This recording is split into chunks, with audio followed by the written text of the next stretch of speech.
pain isn't always sharp. It can be silent, slow, and sacred. It doesn't just reside in the body. It echoes through memories, breath, and the space between thoughts. In this video, we go beneath the surface of everyday pain, the kind most people hide behind a smile. If you've ever carried an invisible ache, this is for you. Subscribe now to join us in uncovering the truth that pain reveals and the quiet healing it can invite. Pain. It wears many disguises, some sharp as shattered bone, others silent as unshed tears. Most people seek relief from the obvious kinds of pain, aching backs, throbbing heads, burning joints. But far fewer dare to face the silent wounds, the kind that bleed from the soul without leaving a trace on the skin. These are the echoes of painful memories, buried fears, deep-seated insecurities, misplaced beliefs, betrayals, failures, regrets, injustices, unresolved grief, and quiet traumas. Though born of emotion, this kind of pain seeps into the body with quiet force, triggering the same neural circuits, like the prefrontal cortex and the limbic system, that respond to physical injury. And so the body keeps a record, even of the things the mind has tried to forget. Where grief touches the wires beneath the skin, pain, when unspoken, does not dissipate, it reconfigures, not into phantom whispers or abstract melancholy, but into chemical revolt. Emotional pain is not a figment of fragile minds. It is a storm with teeth, a fierce and slow corrosion of inner circuitry. Grief left unresolved becomes a static hum beneath the skin. Anxiety that overstays its welcome calcifies into bodily tension. And despair, silent, stoic, curdles deep in the cellular core, turning the body into a battlefield no one else can see. The nervous system, that delicate net of alertness and memory, begins to fray. It no longer rests, it reacts. It contracts, tightens, braces itself without reason. The endocrine system, once rhythmic like breath, becomes erratic. Cortisol, once a useful messenger, becomes a tyrant, flooding the system with false alarms. The immune system, starved of restoration, bows under pressure, mistaking safety for threat, fatigue for failure. This is not overthinking. This is overloading. You see it in eyes that smile out of obligation, not joy. In shoulders so used to being raised in defense, they forget how to fall into rest. In stomachs that churn, not from bad meals, but from years of digesting silence and shame. These aren't symptoms of weakness. They are records, a biology of grief, a body's handwritten archive of all that was never said, never felt, never allowed to leave.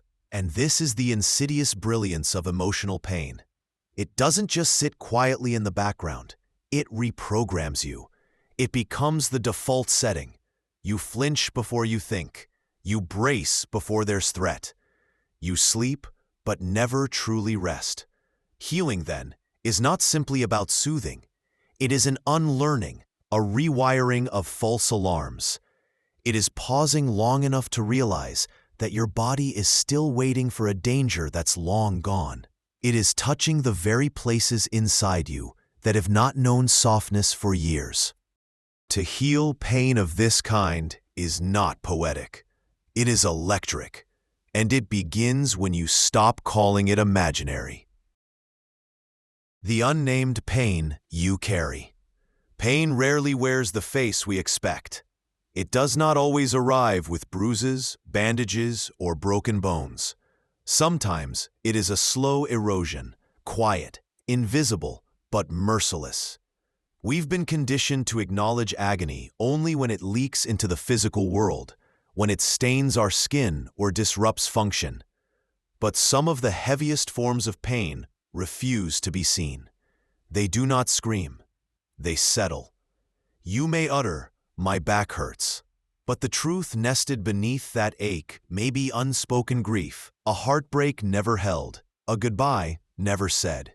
You may say, "I'm exhausted," but the fatigue might be your soul mourning the person you once were, before the pressure, before the pretending, before life required so much silence. This is not poetic language. It's anatomy in disguise.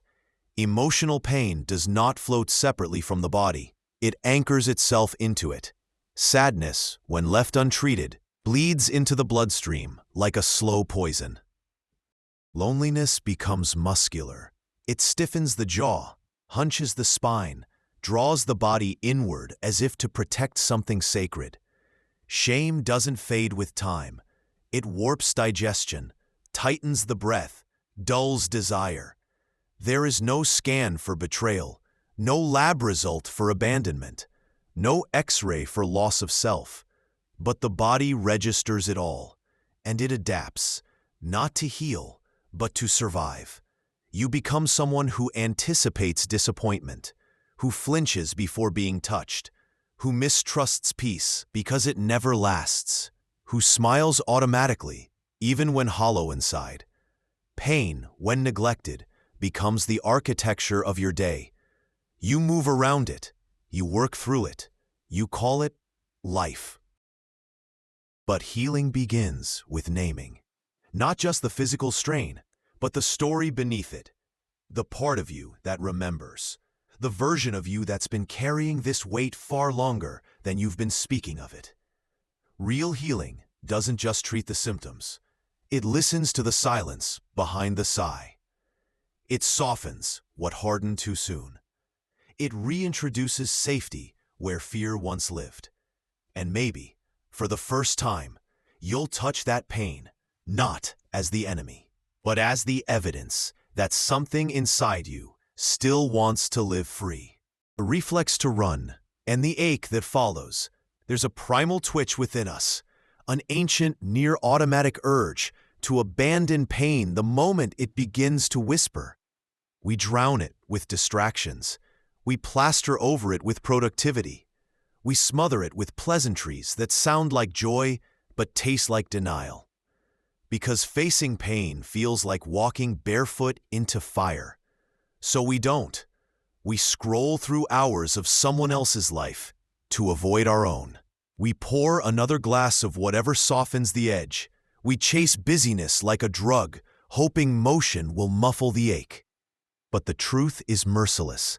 Pain denied does not evaporate. It embeds. It slithers beneath the surface, into the marrow of us, silent but unyielding. The longer it goes unnamed, the deeper it roots itself. Modern life rewards numbness. We are praised for pushing through, applauded for never breaking down. We've built entire lifestyles around not feeling too much. And in that curated calm, behind filtered smiles and glowing checklists, pain still throbs. Not loudly, not dramatically, just consistently, like a dripping faucet at 3 a.m., like a heartbeat with nowhere to go. The body remembers, even when the mind pretends. And what we avoid doesn't disappear. It waits. So perhaps the real act of courage is not escape, but turning toward the discomfort, letting it speak before it screams. When pain knocks, what do we offer it? Not repair, not resistance, not retreat. Instead, we sit with it, bare, breathing, and unguarded. Pain does not beg to be solved. It asks to be seen. It doesn't need to be silenced. It longs to be witnessed. We meet it not with solutions, but with presence sharp enough to cut through delusion, yet tender enough not to shred what's already torn.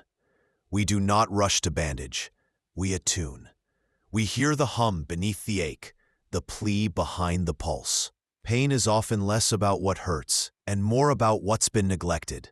A boundary crossed, a truth withheld, a part of us that's been exiled. So we listen, without a timeline, without a fix. We inhale, not just air, but space. We exhale, not just breath, but burden. Each breath becomes an act of reclamation, not merely surviving, but softening, loosening the noose of old alarms, replacing clench with kindness, and then we return to our bodies, not as flawed instruments needing constant tuning, but as sacred terrain, soil to nourish, not systems to optimize. We don't ask, how do I escape this pain? We ask, what does it remember that I've forgotten?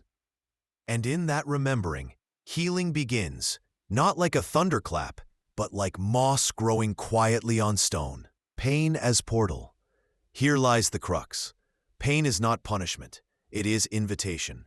A map written in discomfort, leading us back to what we've abandoned. Our authenticity, our voice, our vitality. The aching joints and the aching heart, they're not separate stories.